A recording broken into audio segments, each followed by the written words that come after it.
We are not afraid to die, if we can all be together. By Gordon Cook and Alan East. Gyan Guru. In July 1976, Man, his wife Mary, their son Jonathan who was 6, and their daughter Suzanne who was 7, set sail from Plymouth, England. Their dream was bold. They wanted to recreate the round-the-world voyage made 200 years earlier by Captain James Cook. For many years, this dream had lived quietly inside them. The man and his wife had spent 16 years preparing for it, using all their free time to learn sailing in British waters. Their boat, Wave Walker, was a strong wooden ship, 23 meters long and weighing 30 tons. It had been carefully built, and they had tested it in the roughest weather they could find. The first part of their journey went smoothly. They sailed down the west coast of Africa and reached Cape Town. There, they took 2 crew members on board, Larry Vigil from America and Herb Sagler from Switzerland, to help them face one of the roughest seas in the world, the Southern Indian Ocean. At first, things seemed manageable. But on the second day after leaving Cape Town, strong winds began to blow. For weeks, the gales did not stop. The captain was not afraid of the wind, but the waves were terrifying. They rose as high as 15 meters, as tall as the ship's main mast. By December 25th, they were 3,500 kilometers east of Cape Town. Even in such terrible weather, they managed to celebrate Christmas. But the new year brought no relief. In fact, things got worse.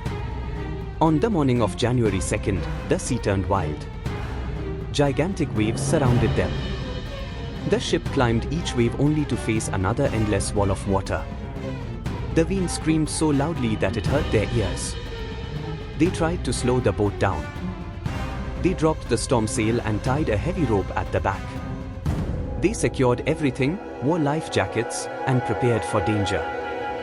Then, suddenly, at around 6 p.m., everything went quiet. An unnatural silence filled the air. The sky darkened. And then, a deep roar began. Behind the ship, massive shape rose. At first, it looked like a cloud. But it wasn't cloud.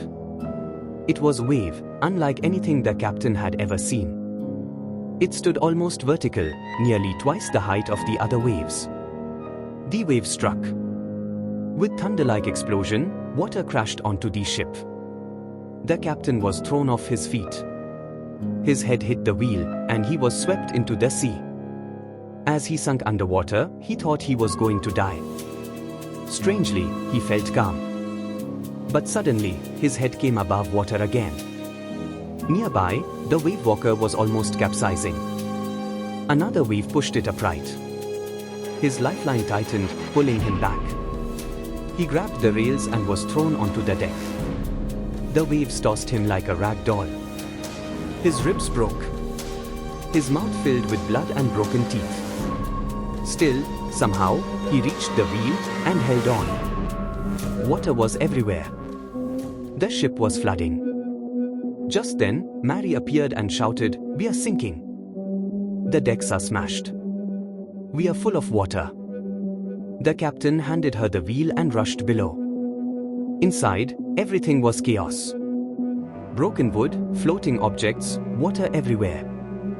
He checked on the children. They were alive.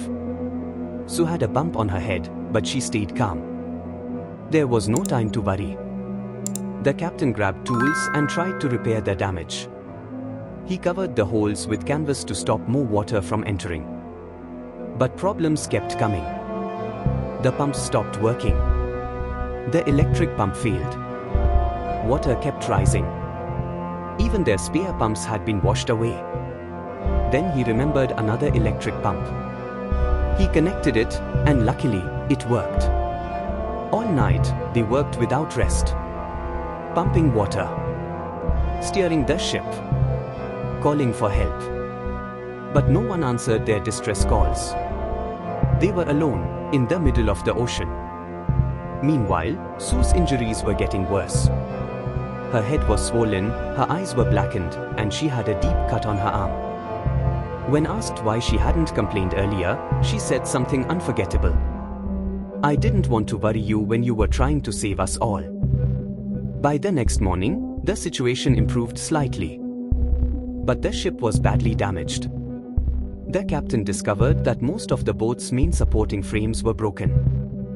The ship could fall apart at any moment. They could not reach Australia anymore.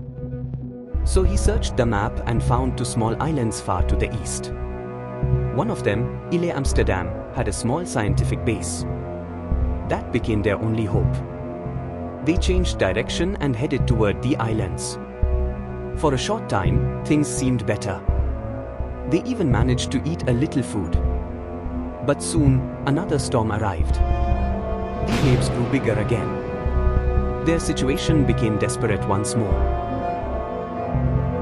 That night, the captain went to comfort the children. Jonathan asked, "Daddy, are we going to die?" The captain tried to reassure him. But Jonathan said something that shook everyone. "We aren't afraid of dying if we can all be together, you, Mummy, Sue and I." The captain had no words. But inside, something changed. He decided to fight the sea with everything he had. They tried a new strategy. They turned the stronger side of the ship toward the waves and used a makeshift sea anchor. That night felt endless. The ship kept taking in water. It felt like the end was near. But morning came. The storm weakened. The captain tried to calculate their position. They were somewhere in a massive ocean, searching for a tiny island. It was like looking for a needle in a haystack. Just then, Sue came to him. Despite her injuries, she gave him a small handmade card. On it, she had drawn funny pictures of her parents. Inside, she had written, "Oh, how I love you both. This is to say thank you, and let's hope for the best." Even in pain, she chose love over fear. The captain checked his calculations again and again. Finally, he ordered the ship to move in a certain direction. Hours passed. Nothing appeared. He believed they had missed the island. Exhausted, he lay down and fell asleep. When he woke up, it was evening. He felt defeated. Then suddenly, Jonathan appeared and asked for a hug. Sue followed him. They told him something unbelievable. "You found the island." The captain rushed to the deck. And there it was. Île Amsterdam. A dark, rocky island, but the most beautiful sight in the world. They anchored safely that night. The next morning, the people on the island welcomed them with cheers. They had survived. Standing on land again, the captain thought about everything. About Larry and Herb, who stayed strong. About Mary, who never left the wheel. But most of all, he thought about his children. 7-year-old girl who hid her pain so others wouldn't worry. And a 6-year-old boy who was not afraid to die, as long as they were all together. And that's a wrap, folks. Hope English felt a little less boring and a lot more fun today, just how we do it here at Gyan Guru. If you learned something new or just enjoyed the vibes, don't forget to like, share, and of course, subscribe for more cool lessons and animated stories.